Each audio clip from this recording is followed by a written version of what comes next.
Whoever loved that loved not at first sight, wrote the poet Christopher Marlowe in the 16th century. Fast forward to the 20th century, and we have this snippet of lyrical beauty from Homer Simpson. I'm going to the backseat of my car with the woman I love, and I won't be back for 10 minutes. We have different kinds of lovers. Those we might marry and stay with until a ripe old age, and those we only know for one steamy night in the back of a car. Today, we're going to talk about short loves, as well as the people we date for some time, and those we pledge an oath to. Some of us have played the field, some not, and others just stayed with one person their entire lives. Welcome to this episode of The Infographic Show. How many lovers will you have in your life? Okay, so can we call a one-night stand a lover? Well, if you made love, perhaps we can call it that. So let's have a look at how many different people the average person might sleep with in their life. Of course, country to country, this might vary a lot, but we'll see what statistics are out there. There have been lots of surveys over the years, and we'll start with a recent Superdrug survey that interviewed 2,000 people from the US and Europe.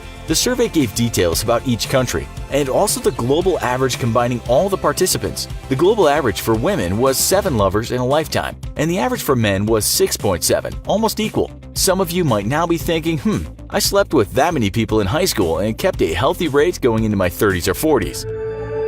But remember, a lot of people aren't so promiscuous and may have long-term relationships. In this study, the Brits had the most partners in Europe at 7, and Italy had the least at 5.4. The US average was 7.2, with people from Utah sleeping with the least number of people at an average of 2.6, and people from Louisiana being the most promiscuous with an average of 15.4. But no two surveys are alike. Durex has done quite a lot of studies on this subject. In one such survey, it said that people from Turkey had the highest number of sexual partners in a lifetime, at 15.4. The global average, by the way, was 9 partners. In second, it was Australia with 13.3, then New Zealand 13.2, Iceland 13, South Africa 12.5, and Finland 12.4. The United States average in this survey was 10.7, while the UK was 9.8.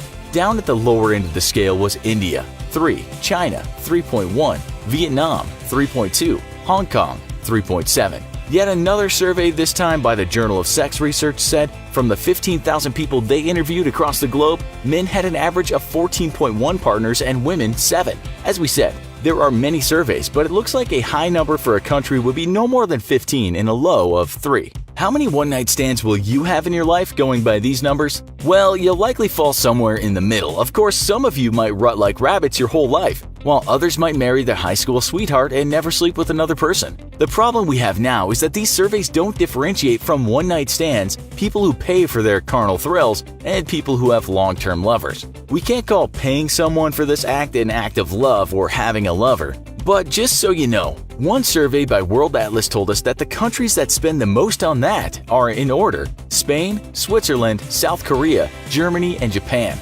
Another survey by researchers told us that 80% of Cambodian men had paid for it at least once in their life, while 75% of Thai men had, 45% of Italian men had, 39% of Spanish men had, and 37% of Japanese men had. The US was 20% and the UK was 8.8%. We saw that China was very low on the number of sexual partners in a lifetime, but there are scores of articles out there telling us about China's problem of men buying their short-time trysts. By 2020, we're told 17% of all Chinese men aged 18 to 61 will have done this at least once. The South China Morning Post wrote in 2017 that this boom was due to the economic boom, wherein some men are left behind and can't find partners, and some women left out make cash when they can. So with this in mind, we might wonder how reliable those stats are when asking how many partners one has had in their life. Well, it's known that in Cambodia and Thailand, visiting an establishment where women of the night work is not exactly that unusual. We believe that when people talked about how many physical partners they had in their lifetime,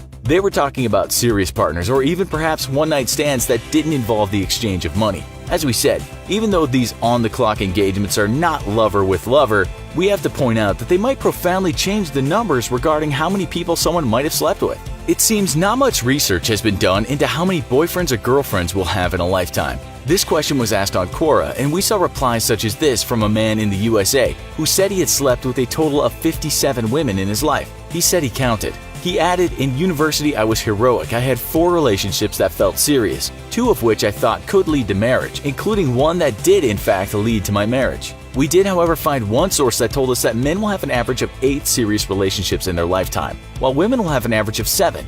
For men, 4 of those will last less than a year, 2 will last over a year, and the rest will be very short. Women will have 3 relationships that last short of a year, 2 that will last more than a year, and the rest not long at all. The research was part of a book called The Rosie Project. Looking at Reddit and Quora, these numbers don't seem that far off. It's likely that an average person in a lifetime might just have had a handful of serious partners, some a few more, some a few less. We might also take into account that some people start very late or don't start at all. The CDC tells us that in the USA, 12.3% of women and 14.3% of men aged 20 to 24 are virgins. From the age of 25 to 29, it's only 5% for both men and women, and only 0.3% for both when they reach 40 to 44. Psychology Today tells us pretty much the same in terms of figures, and says there are very few virgins after the age of 40, but also some people have taken a vow of abstinence when it comes to getting it on. Again, the statistics differ depending on where you're looking, but one source tells us that the highest divorce rates are in Luxembourg, 87%, Spain, 65%, France, 55%, Russia, 51%,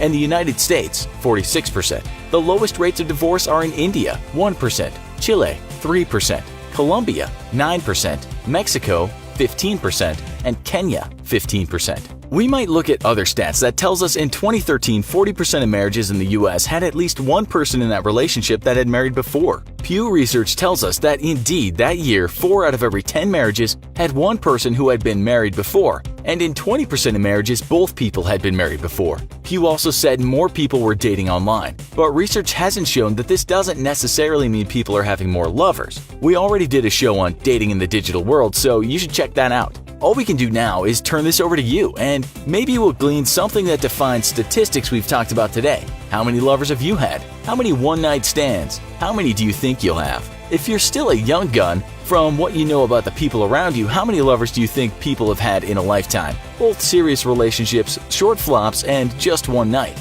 Tell us in the comments. Also, be sure to check out our other show, What is Love, and Will You Ever Fall in Love? Thanks for watching, and as always, don't forget to like, share, and subscribe. See you next time.